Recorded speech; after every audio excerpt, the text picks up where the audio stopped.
Smurfy greetings, YouTubers. It is time. Yes, folks, it is time for me to review the Smurfs movie that dropped on July 18th. Now, it's been a minute since I've done a movie review. Not gonna lie, I haven't been able to go to the movies for a while. So, this is gonna be a little bit different. But, nevertheless, if you agree with or disagree with anything I may have to say about this movie, please do so in the comments section below. Also, share your thoughts about the Smurfs movie in the comments section below. And to those of you who are new about this, I'm not showing anything from the film, you know, don't give you the audio spoilers here or the visual spoilers here. You're not getting that from me. So, let me just get down to the brass tacks here. All right. Originally, this movie was supposed to drop on Valentine's Day of this year. But when I had talked about in my first impressions on the first trailer, the animation looked bad for this movie. It was almost comparable to the DS Smurfs game. I guess a lot of people, not just me, noticed this and they pushed the movie back to July, hopefully to fix the animation. And I will say this, it worked. The animation looks a lot better. The movie still looks a bit bad animation wise, but it's palatable because being a Smurfs movie, it's very, very colorful. Right? And you would think that in light of everything that goes on, all the promotion for this movie and the pushbacks that happen, all the toys and stuff, uh, people would be very, very hyped for this, especially since Payo Company decided to sell all the promos of this movie in 3 words, whether it be in English or across the pond, in Europe, or in places in Asia. They all say the same 3 words as the promo for this movie. Rihanna is Smurfette. This is not just something to catch everyone's attention. Rihanna is famous. Even in the days of her early pregnancy, they had her doing wonderful promo shots for the movie, showing off merchandise, giving out giving out visuals for tracks from the CD that dropped before the movie. They even had her, and this is the funny part, they even had Rihanna do a photo shoot in Smurfette's new bra and panty line. Yeah, I can't make that up. But it's weird because Smurfette's not wearing panties in this movie. Yeah, kind of like in the 2021 cartoon. But we won't take the routes there. There. And in light Rihanna's appearance even in Belgium when the film premiered in that light blue dress that was semi-transparent showing off the baby Smurf bump, and then coming to LA, it was still the big promo seller.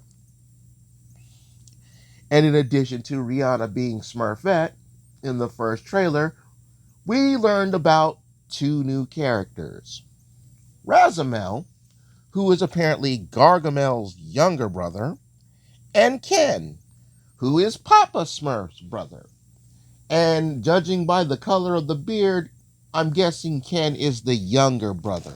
Let me sip my soda real quick.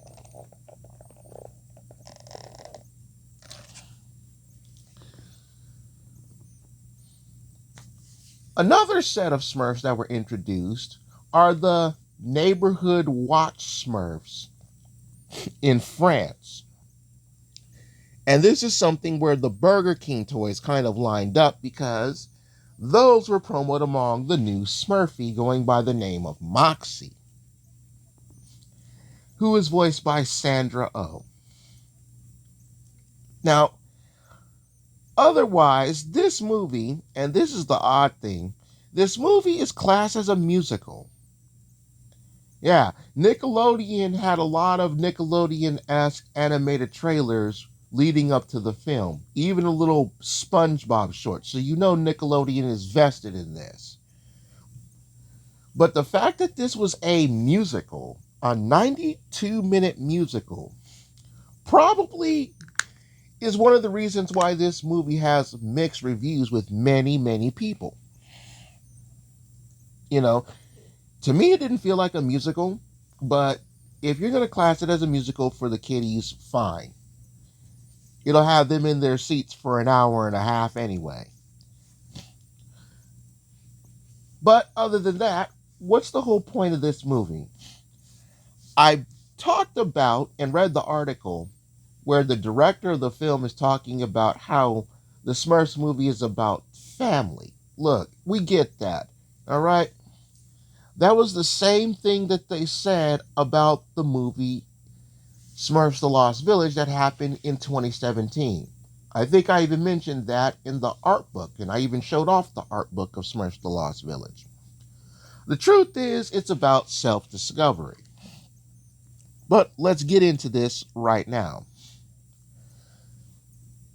So there's this bad group of mages who want to get rid of everything good in existence. And in order to do that, they need to link 4 grimoires to do a spell. Now, obviously, Razamel is part of this evil group of mages. And these 4 grimoires create a ring up in the sky and do the spell. But here's the interesting part. One of these grimoires breaks through the link and escapes. And during the escape, this grimoire, going by the name of Jaunty Grimoire, seeks the help of 3 Smurfs. Now, let's put a pin in that one right there. Jaunty Grimoire seeking the help of 3 Smurfs. Put a pin in that, and let's get into the actual movie. It's hot out there, folks. Stay hydrated. Excuse me while I sip my root beer again. So, as you saw in the trailer, we have Papa Smurf on the turntables acting as DJ. And I kind of find that a little bit of a buff because, well, we already have a DJ Smurf. Maybe he was sick that day. Or maybe Papa wouldn't let him scratch on his turntables. Either way, the film begins with a musical number and the infamous track, Everything Goes with Blue. Now, one thing I want to note about this opening number was a problem Pale Company had early on in the trailers. And that goes by the name of Social Media Smurf. You probably saw in the first trailer how Social Media Smurf comes in and they're like, pop the subscribe button for the Smurfs YouTube channel. Well, the big problem with that, to those who didn't know, was there was an actual Social Media Smurf. And Social Media Smurf like Smurflings. So, Pale Company, seeing that we had SM Smurf here. SM Smurf, social media, SM Smurf. Oh, the context. As not a Smurfy Smurf, they decide to do what this culture does. We take him out of the film. Well, guess what? Social Media Smurf does show up in the opening musical number. Yeah, that's right. He shows up in the opening musical number. They don't introduce him by name, but he shows up in the opening number. And let's make this crystal clear. Social Media Smurf is not Vanity Smurf. All right, Vanity Smurf is a different Smurf than social media. I've seen merchandise where they have social media Smurf, but it's actually Vanity, and they need to change that. Luckily, the official merchandise for this movie didn't make that mistake. And it's funny because I think right after social media Smurf, they actually show Vanity. So during this musical number, we have one Smurf that can't get in line. And no, I'm not talking about Clumsy Smurf. I'm talking about the actual hero of this movie, a Smurf that is simply known as No Name. Now, No Name is literally having an identity crisis, the exact same identity crisis Smurfette had 8 years ago in the Lost Village. And it's about, well, what's his thing? Now, I know we've got a village of Smurfies and all that, and they're based on whatever they like. But Papa's village of Smurfs all have their Smurfs based on a particular trait. And No Name doesn't have a trait. It kind of reminds me of the season 2 cartoon on Nickelodeon in a specific episode called The Talented Justice Smurf, where they have a Smurf trying to find his identity. So they call him Justa. I guess they didn't want to call No Name Justa, but the premise is still the same. He's trying to figure out what he's supposed to do. Now, I'll never understand why they have a shark taming Smurf when the Smurfs live in the forest. And keep in mind, here's something else I didn't get to mention about this forest. John T. Grimoire is hiding in Smurf Forest somewhere. They tell you this before the opening number. So excuse me that I decided to rewind real quick back into that part.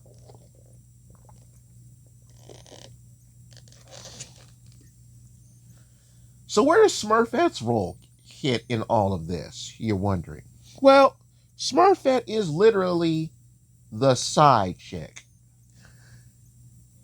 Yes, she's mainly for the supportive role. And I kind of understand why they had this originally slotted for Valentine's Day, because there's sort of a romantic interest between Smurfette and No Name. It's slight, but it's there. I guess another reason why they pushed it back is because the Smurfs wouldn't make a really good chick flick. Anyway, after a wish on a shining star and a little help, No Name decides to do something interesting. During failing figuring out stuff, he wanted to do magic. But Papa's like, well, Smurfs don't do magic. There is no such thing as a magic Smurf. Everyone knows Papa's lying because not only does Papa Smurf do magic, he dabbles in alchemy. But thanks to this wish, No Name apparently gets magic powers. And who's the first to find this out? Smurfette. So what do? Oh, let's go to the village and show everybody your new magical powers. And this creates the wonderful portals in the sky that we've seen in the first couple of trailers. Looks pretty cool, splitting open the sky into all these different colors, but there's a problem with that. And the problem lies in Gargamel's brother Razamel. Now, here's the fun part about Razamel. He has an intern who's looking on a magical radar, and No Name's portal action actually sets off the radar, which leads to Papa Smurf getting snatched up by the big black vortex in the sky that we saw in the trailers, alongside the following panic and run with Chef holding the cake and that's on fire and blah, blah, blah. But before all this happens, and he's sucked up for good, Papa Smurf tells his little Smurfs to look for Ken. You got to give it up to Brainy Smurf in this segment because he's like, hey, look, Knock off all the drama. Who do we know that could create something as powerful as a vortex in the sky to suck up Papa? And everybody's like, Gargamel. And now we get the main antagonist of our story, just being himself, and he end up, man, this dude gets snatched up. I love how they snatch him up in this movie because they don't even snatch him up like this in the 2021 cartoon currently aired on Nick. Now, when they do figure out how to get to Ken, and this is the funny part, it happens right when they're giving Azrael and Gargamel the 20 question degree. And this is where, in the trailer, we see the phonograph playing a record. Well, this record sucks all the Smurfs and the turtle up, and we get the wonderful 2-minute colorful slide scene. Mind you, it doesn't show off-key Gargamel and Azrael getting sucked into this portal, but as you saw in the trailer, after they slide off, they end up in Paris, France, in the real world. And this is where the fully animated segment of the movie breaks into real-life animation. Now, the director of the film said that one of the hardest things to do was bring this animation, which is based off of the comic book style, to real life with the real 3DC. I had to take a phone call, folks. Now, where was I? Oh, yes, the real life segments. They brought them to the real world, even though the Smurfs have always been in the real world. In this movie, they literally brought them into the real world, and you see actual people. And this is where Sandra Oh, Moxie, and her crew of Neighborhood Watch Smurfs come in because they rescue our fellow white Smurfs. Well, let me say that again. White clothing wearing Smurfs and Turtle from being crushed by the street cleaner. And then, after rescuing them, they escort our Smurfs and Turtle to Ken. Now, this was the first scene where we have our Smurfs interacting with real people. Mind you, in the original cartoons, Smurfs actually avoid people. They want their existence, well, to not really be known by people. And they only trust very few people. Everybody who's watched the 1980s Hanna-Barbera version of the Smurfs, they know this to be true. You know, very few people are supposed to know of their existence. And very few people are ones that they trust. So they meet Ken.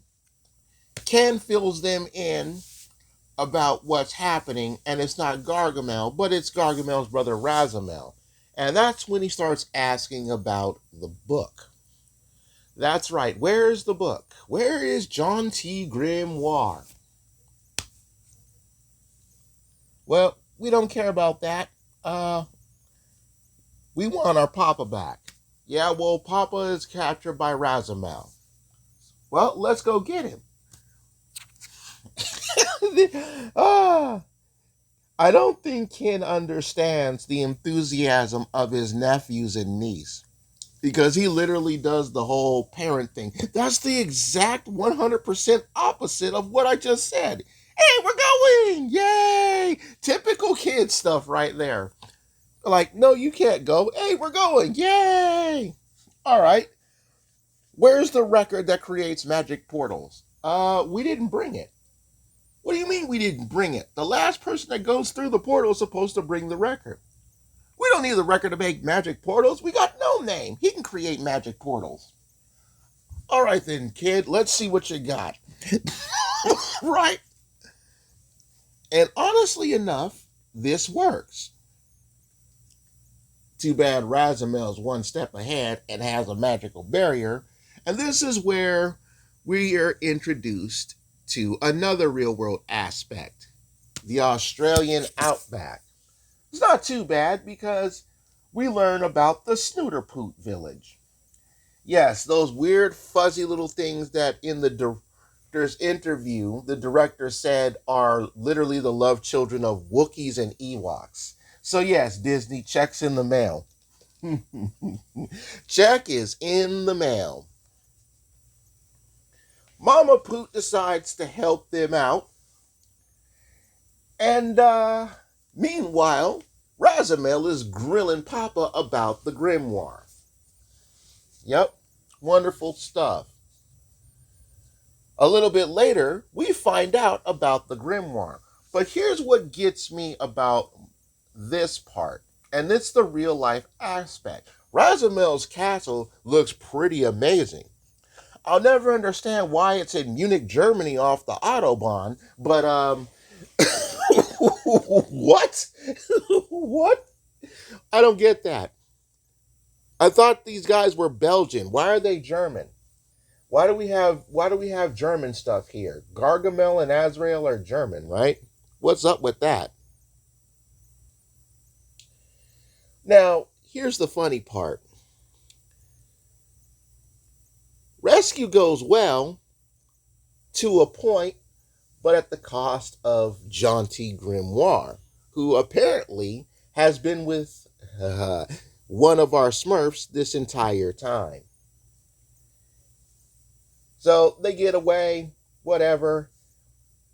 Ken and Papa are busting each other's humps about Ron. And we're like, who is Ron? So we learn about the story from Ron. Now, if you've been paying attention to Smurf's Instagram lately, you probably noticed this one looking Smurf with the long blonde hair and the blonde beard. Well, this is Ron. Now, remember early on how I said Jaunty Grimoire sought out the help of 3 Smurfs? Well, those 3 Smurfs are Papa Smurf, Ken, and Ron. And Ron is the other brother, who is played by Kurt Russell. Now, here's the funny thing about that. I'm going to guess that Ron is the oldest of the 3 Papas, but they show off the first time the 3 dealt with Razamel.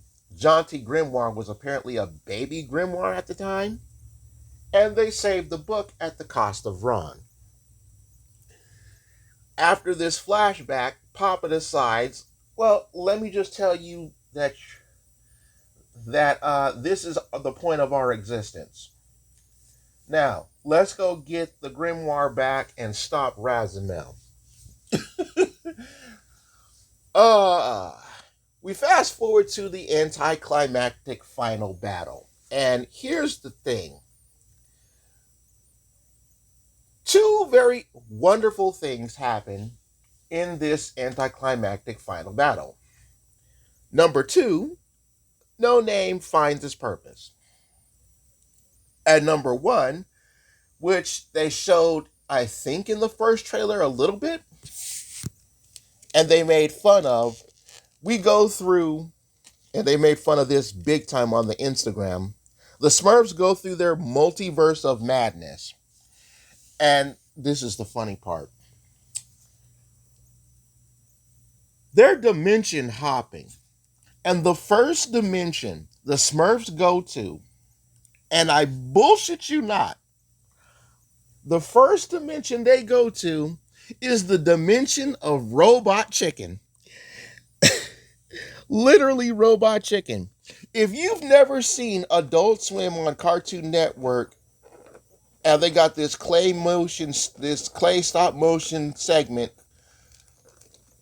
like again, Adult Swim is called Robot Chicken. They've actually done spoofing segments of the Smurfs. Remember, this is Hanna-Barbera here. All right, so they literally start in the universe of Robot Chicken. Then they jump from other universes. There's one universe that they showed in the trailer where it's the old school side-scroller Smurfs game. And I do mean the old school one, the one where you can only move left and right and jump over stuff. And then they have the cool one where they jump into the anime dimension.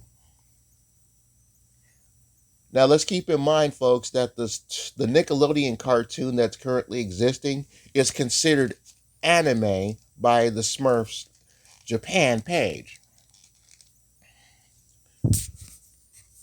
So, Smurfs save the day, they save the books, and we get a wonderful little musical number at the end. Now,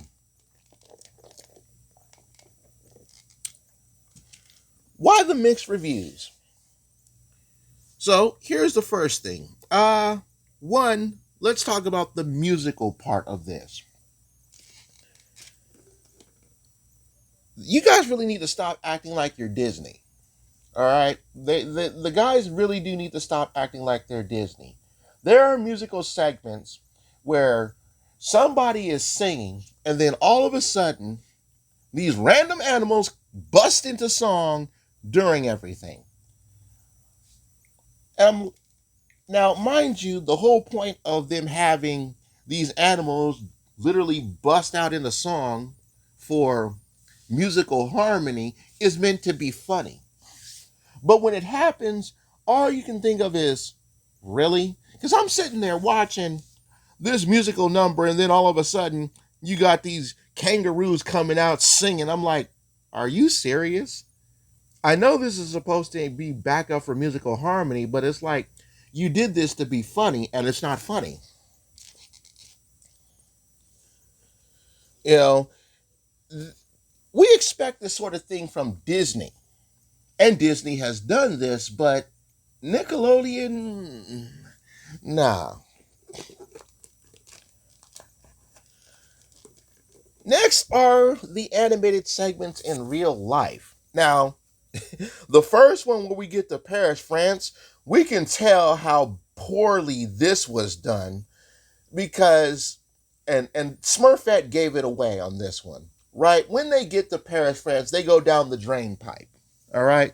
And you can tell just by looking at Smurfette rolling down the drain pipe that it was actually like the figurine model rolling down. You can tell just how cheap that was done.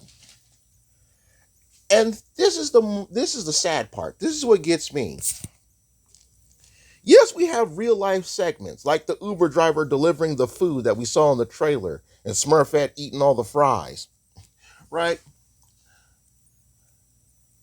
We have these live real people segments, but Gargamel is animated, Razamel is animated, Razamel's intern is animated, the other evil mages are animated, but everybody else is in real life.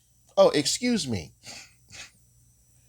Before everybody else, Razamel's servants are also animated. So let me get this straight. We're in real life, but Gargamel is drawn, Razamel's drawn, Razamel's intern's drawn, Razamel's servants are drawn, and the rest of the magicians that make up the evil society of mages are drawn, but everybody else is real. And yes, Azrael is drawn too. It's kind of bad because you could have made this a fully animated feature, and it would have made a lot more sense. Now, I will say one thing about the cartoons interacting with real life. The one scene where Gargamel turns Azrael into the Griffin, that was pretty cool. He gets two speaking lines. I mean, Azrael looks really cool as a Griffin. But you could have just made this a fully animated feature. Then, of course, there's the wasted characters. And the Evil Society of Mages are a perfect example of this. These guys were completely wasted characters. They only show up twice in the whole film. And both times they do absolutely nothing. The Neighborhood Watch of Smurfs. Their segment only lasts 5 minutes.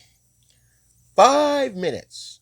And then they're told to hold down the fort while Ken goes rescue Papa. You introduce us to the brand new Smurfy, and what happens? She's wasted material. The new neighborhood Smurfs are wasted material. We don't see them again throughout the whole movie after the escort mission until the last musical number where they're seen dancing with the rest of the Smurfs, as well as the four grimoires dancing with the rest of the Smurfs. Sure, Jaunty has its moments, but the other three, nope. We're just gonna dance with Jaunty and the rest of the Smurfs at the end of the game, at the end of the movie. Complete character wasting. But of all the things, and this is the one that gets the diehards mad, and I bet the diehards were mad about this, even more than the fact that they tried to divert who the hero of this movie was, because many times they tried to divert the hero between No Name and Smurfette, and it's not about Smurfette at all. It's about No Name. But we pull out Smurfette's baby pictures. Yes, the baby pictures. The book with the baby pictures. Oh, dear Lord. Why did they screw up Smurfette's lore? They literally showed her being created out of clay with the gray, with the golden blonde hair. Vernie Colorford, the daughter of Peo, is the co-producer of this movie, and apparently this got past her. And this is wrong. When Smurfette was created by Gargamel, even in the comic books, she had the short-cut black hair. Even in the 1985 cartoon on Hanna-Barbera, Smurfette has the cut black hair. In the previous movie in 2017, Smurfette had the cut black hair, which is true to the comics. And apparently during the boss fight in one of the Smurfs games that I haven't played, it shows the original Smurfette, which has the cut black hair. For a game that the director said stays true to the source material, how do you miss that? And more importantly, how does Veronique Culliford let this slide past her review? It's like, you messed up Smurfette's lore. You messed up her lore. How do you get that wrong? Oh, she likes fried foods. It's part of her lore. Look, the reason why Smurfs like potatoes is because the only meat they actually eat are in hot dog form. So let me just break it off to you. We have wasted characters, lore that's messed up, animation in real life when the whole film could have been animated,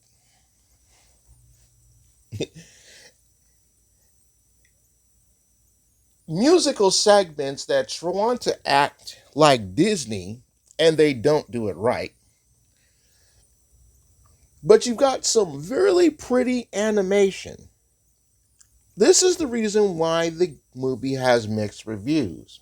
And rightly so. Oh, yeah. And you trying to sell the movie with Rihanna being Smurfette doesn't really help out. Especially since Smurfette is the side chick trying to be the main chick of the movie, taking some of the thunder from No Name.